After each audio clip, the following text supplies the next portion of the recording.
Bom dia, boa tarde, boa noite para você que nos acompanha no canal Imparável. Hoje eu tenho um entrevistado muito especial, o professor Rolando Valcir. Ele é juiz federal da primeira região, hoje nosso mestre aqui no projeto de magistratura e Ministério Público, e ele tem uma história incrível para contar para você. Professor Rolando, muito obrigado pela participação, é uma honra estar aqui com você neste dia. Professor, conte um pouquinho pra gente das suas origens. Eu sei que o senhor é da cidade de Sananduva, no Rio Grande do Sul, cidade pequena. Conta pra gente um pouquinho. Gabriel, inicialmente agradeço a oportunidade de estar aqui divulgando, não por prazer pessoal, mas assim como forma de incentivar e mostrar que é possível as pessoas também a sonharem no mundo do concurso. Minha origem, como você bem iniciou, ela é um pouco atípica para o mundo da magistratura federal, tá? Sou de uma cidade chamada Sananduva, Rio Grande do Sul, 400 quilômetros distante da capital, 15 mil habitantes, sem muita tradição no mundo do concurso, tá? Fiz a minha graduação numa cidade chamada Passo Fundo, eu me deslocava toda noite. Quanto tempo? Levava em média 1h30 para ir e 1h30 para voltar. 3 horas por dia? Eu saía às 5 horas da tarde, nós pegávamos o ônibus, tá? E retornávamos praticamente 1h da madrugada, todos os dias, durante 5 anos. Foi a forma que eu fiz a graduação em Direito. Minha origem, como é conhecida hoje no mundo da internet, das redes sociais, minha origem é simples. Minha família começou, a atividade dela era numa borracharia, num posto de lavagem. Aí, com o passar do tempo, foi constituída uma pequena confecção na área de cortinas, lençóis, colchas, tá? E a gente foi migrando para essas atividades. Aí eu passei a ser costureiro, aprendi a bordar, sei fazer cortinas. Começou cedo, não foi com 9 anos? 9 anos no posto de lavagem. Era uma realidade diferente, nós não tínhamos ainda a cultura atual da questão da proteção do trabalho infantil, era uma necessidade, tá? Então a gente acabou muito cedo, toda a família, como era a cultura da região da época, tá? Estamos falando ainda na década de 80. Então acabou que eu comecei com 9 anos trabalhando no posto de lavagem, frio, lavando carro. Eu falo que é uma atividade que eu tenho muito respeito por essas pessoas que fazem essas atividades, porque a gente sabe o sacrifício que é. Com o passar do tempo a gente foi migrando, a cadeia dos irmãos foi evoluindo, a gente foi migrando para a confecção. Inicialmente fazendo pequenas atividades internas, depois migrei aprendi a tarefa de costurar, bordar. Depois fui para a área de vendas, tá? Até mais tarde, já no meio do curso de Direito, aí os meus irmãos mais velhos já estavam concluindo o curso de Direito com Ciências Contábeis, eu migrei para o escritório onde eu comecei trabalhando na parte final como estagiário do Direito, da Advocacia. E como é que começou esse interesse pelo mundo do concurso? Como é que foi? Você advogou primeiro? Em 98, quando eu estava concluindo o curso de Direito, eu fiz todo o curso de Direito, até pelas minhas dificuldades financeiras, de tempo, e até por não ter pessoas próximas, convivência no mundo da magistratura, do concurso. Minha faculdade foi toda ela direcionada para a advocacia, tá? No final do curso de Direito, o professor que acabou sendo o nosso paraninfo, ele já tinha um filho que estava estudando na capital, hoje é juiz estadual no Mato Grosso do Sul, e ele falava, você tem perfil de magistrado, você tem perfil de magistrado. Aí, ocasionalmente, eu acabei fazendo um processo seletivo para a Escola da Magistratura do Rio Grande do Sul, que era a forma da época para se preparar para concurso. Acabei sendo aprovado. Alguns colegas que tanto queriam acabaram não sendo selecionados nessa prova, que era uma espécie de um vestibular para poder fazer a Escola da Magistratura.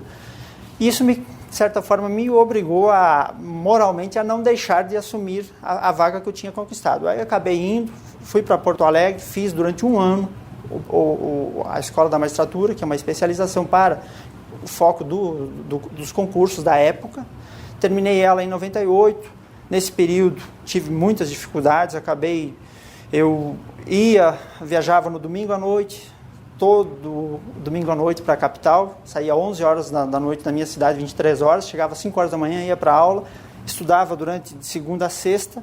Aí, na sexta-feira, meio-dia, eu retornava para a minha cidade, 400 quilômetros. Lá trabalhava sábado e domingo. 6 horas de viagem. Tá? Aí, no domingo à noite, fazia todo esse trajeto. Foi durante um ano, essa forma que fiz. Aproveitei bem, tive muitas dificuldades. No final do curso, por razões até de limitações financeiras, acabei morando de favor na casa de um apartamento de um colega que me acolheu, sabia da minha realidade. Aí eu comecei a prestar concursos. Muito cedo eu já consegui ter bons desempenhos, mas foi um período difícil de concurso, porque nós tivemos a reforma da Previdência em 98, aí teve um grande processo de aposentadorias, e os grandes concursos acabaram findando no final da década de 90. Nos anos 2000 aí foi um período difícil de concurso. Mas mesmo assim eu fui conseguindo aprovações na magistratura estadual. Eu brinco que fui quase um monte de coisa. Eu passei de fases de magistratura estadual, Santa Catarina, Mato Grosso do Sul, passei de fases para procurador do estado do Rio Grande do Sul, para promotor no Rio Grande do Sul, para juiz do trabalho. Bateu na trave em tudo isso? Todos eles. Aí depois de um período de 2 anos, aliás, até 2002, por aí, aí meu filho, eu tinha o filho, a esposa estava fazendo faculdade já, nós tivemos que repensar o projeto de família. Aí eu acabei desistindo, dei um tempo, parei e abdiquei do mundo do concurso. Nesse período eu já tinha, tem uma situação, eu acabei indo até a fase anterior da prova oral no concurso de juiz estadual em Santa Catarina, que era a minha divisa, ali próximo, e eu acabei não conseguindo fazer a prova objetiva do concurso no Rio Grande do Sul de juiz, porque coincidiram no mesmo domingo, eu estava na última fase, era um concurso num sistema diferente, já estava na 4ª fase, aí eu decidi, não vou iniciar de novo.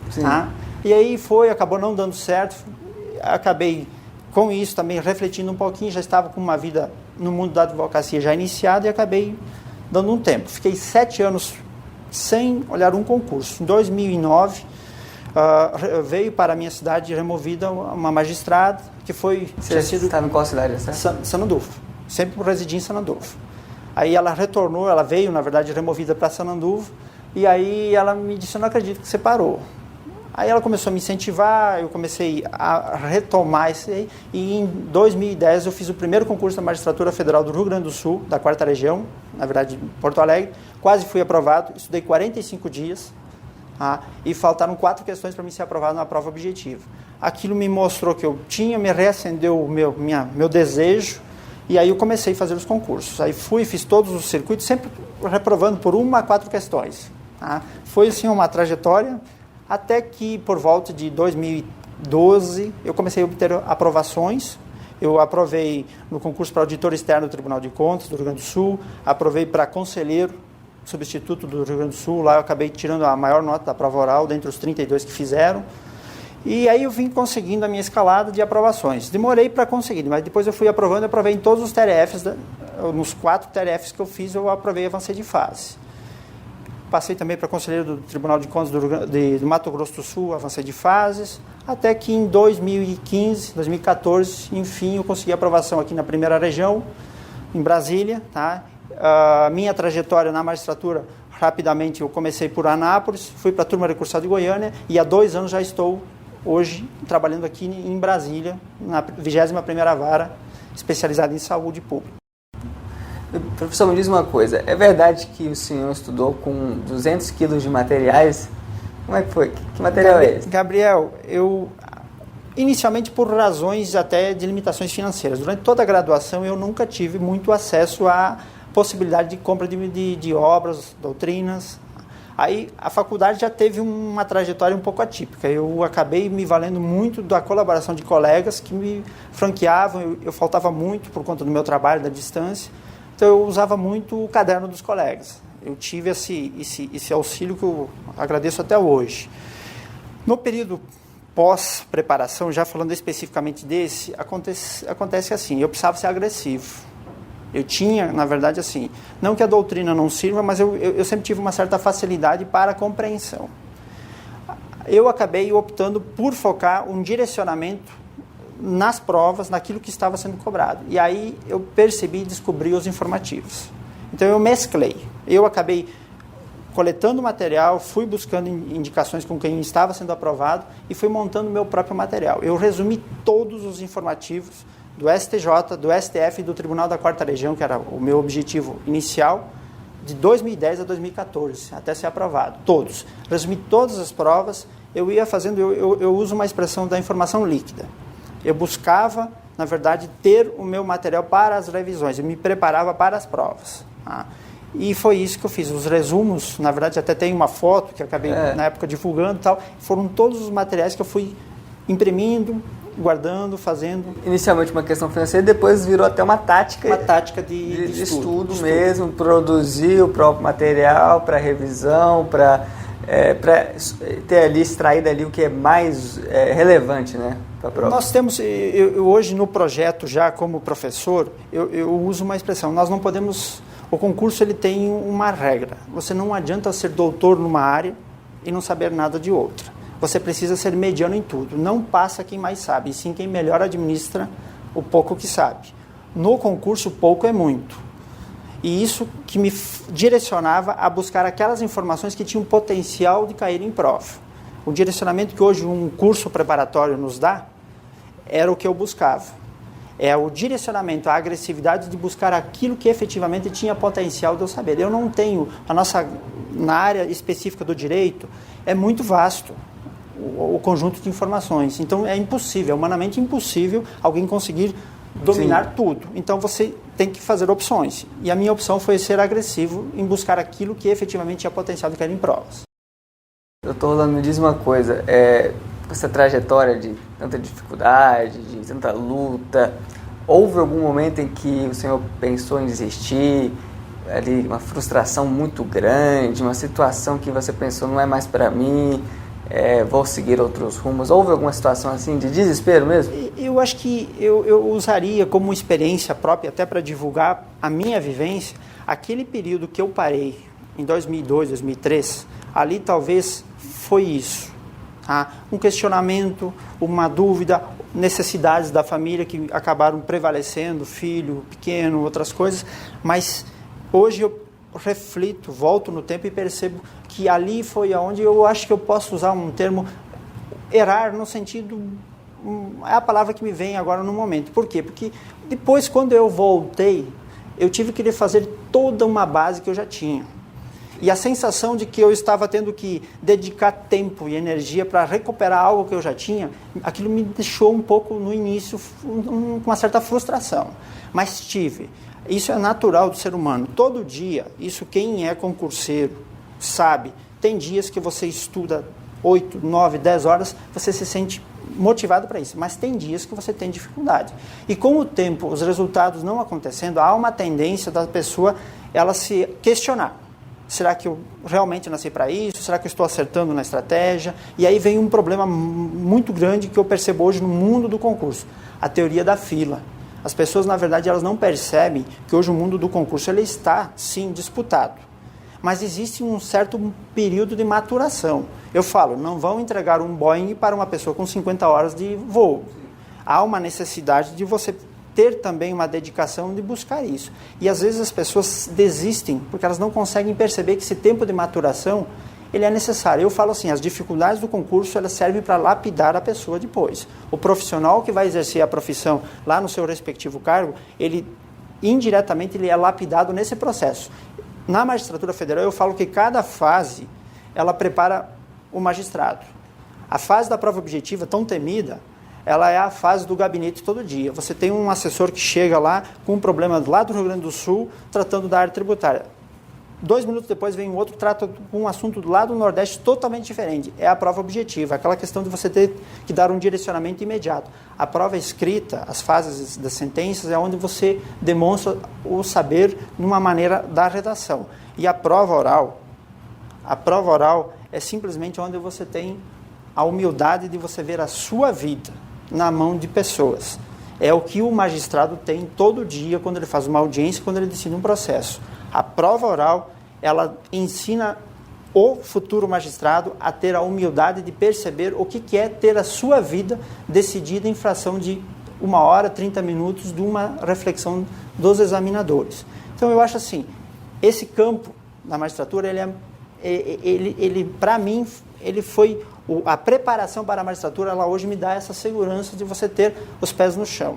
Eu sei que foi difícil, e eu sei que é difícil. Não dá para falar que passar em concurso a gente faz em 5 finais de semana. Não é fácil, mas tem um detalhe. Se você decidiu que você quer ser aprovado no concurso, você reflita antes de decidir, eu vou fazer concurso. Se decidiu, vá até o fim. Meu exemplo é um exemplo que não deve ser feito. Iniciou, vá até o fim. só não passa quem desiste. Parece clichê, mas é a mais pura verdade. Se você tiver um pouquinho de talento, dedicação e empenho e contar com o suporte necessário, não tem como você não ser aprovado. Professor, muito inspiradora a sua história, admiro muito o seu exemplo, já conheço o senhor faz alguns anos, a gente conversou, já tem um tempo tentando agendar essa entrevista, né? E nós temos aqui um mote neste canal, até o nome do canal, se chama Imparável. Nós criamos esse mote porque queremos incentivar as pessoas a jamais pararem dos seus sonhos. Não é necessariamente que a pessoa precisa ser um super-herói, que nunca fica frustrado, que nunca fica triste, que nunca tem medo. É uma pessoa que vai continuar, apesar do medo, apesar das frustrações, apesar das derrotas. E eu queria pedir para o senhor, que tem uma história tão linda, que compartilhasse uma mensagem para os nossos imparáveis aqui, para que eles continuem sempre seguindo em frente rumo aos seus objetivos. Gabriel, a palavra medo, ela é um meio de autodefesa do ser humano. As pessoas veem o medo como um elemento negativo e eu vejo o medo como um elemento positivo. Por quê? Porque o medo, ao mesmo tempo que ele faz a gente ter os pés no chão, ele nos induz a pensar como é que eu vou conseguir chegar no ponto do final, do ponto de destino. Então, as pessoas, elas precisam compreender que o medo de fracassar, o medo de não dar certo, a frustração, ela tem que existir para que a gente consiga saber também o que precisa ser feito para superar isso.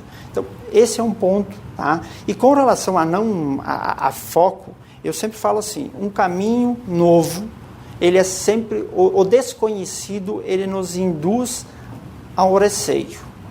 Uma vez que você começar a estudar, começar a se empenhar, a primeira contato com determinada informação, seja ela da área que for, da matemática, da informática, do português, do direito, ela sempre vai nos gerar um receio de que eu não vou conseguir memorizar isso. E a prova é a única forma que nós temos de tentar medir o que a gente tem na cabeça. Eu uso uma expressão, até na minha conta do Instagram eu escrevi sobre isso, a teoria da régua. O nosso cérebro, dinheiro, peso, altura, distância, quase tudo na nossa vida, a gente consegue mensurar, consegue medir, mas informação armazenada a gente não consegue. Não existe potencial, máquina, ferramenta capaz de mensurar, dimensionar o que a gente já assimilou. E o nosso cérebro ele nos faz ter a sensação nas vésperas de prova de que tudo aquilo que a gente já assimilou, estudou, se dedicou é insuficiente. É normal isso, colegas. É normal sentir em véspera de prova aquele desconforto de que você não está preparado. Você nunca vai se sentir pronto. Nunca, jamais. O juiz, fala por mim, eu sento na cadeira e eu ainda acho, vocês vão achar engraçado, a gente acha que é uma fraude. A sensação é de que outros poderiam estar sentados na minha cadeira por estarem mais preparados. Mas é exatamente isso, nós não conseguimos medir. Então, se isso é uma regra, a gente precisa entender que não se pode se auto-boicotar. Esse trabalho de saber dimensionar, eu falo assim, sempre na véspera da prova vai aparecer a lembrança de uma teoria do pirilampo, tá lá, um nome estranho, algo que você deixou de ver, revisões, a gente nunca consegue cumprir a meta. Não se assustem, é normal isso, óbvio. Quanto mais você conseguir avançar, mais chance você vai ter de atingir o nível suficiente para aprovação. Mas revisões, não se assustem, é normal a gente não conseguir cumprir meta. O que a gente não pode fazer é destruir a autoconfiança. Esse é o processo de maturação, de aprendizado, de caminhada que um concurseiro precisa entender. Ele tem etapas a ser avançadas e vencidas. Quando esse processo chega ao final, é onde chega o momento da aprovação. Esse trabalho de cuidar a autoconfiança é tão importante quanto assimilar informações. Existe uma frase do autor norte-americano Mark Twain que ele diz que nós precisamos resistir ao medo. Então não é não ter medo, nós precisamos agir apesar do medo. Então acho que é justamente isso que o senhor disse, o medo. Quando ele é paralisador, ele é prejudicial. Mas quando a gente consegue controlá-lo, ele pode até servir de estímulo para a gente não se sentir acomodado, para a gente querer fazer mais e melhor, para a gente sair ali da nossa zona de tranquilidade, né, digamos assim. Então, É isso, muito obrigado, professor. É um prazer tê-lo aqui conosco. Inclusive, o nosso projeto agora é para a magistratura em todos os níveis, magistratura federal, estadual, que estamos lançando aqui no Gran Cursos Online. O professor Rolando é nosso professor de Direito Constitucional, não é isso?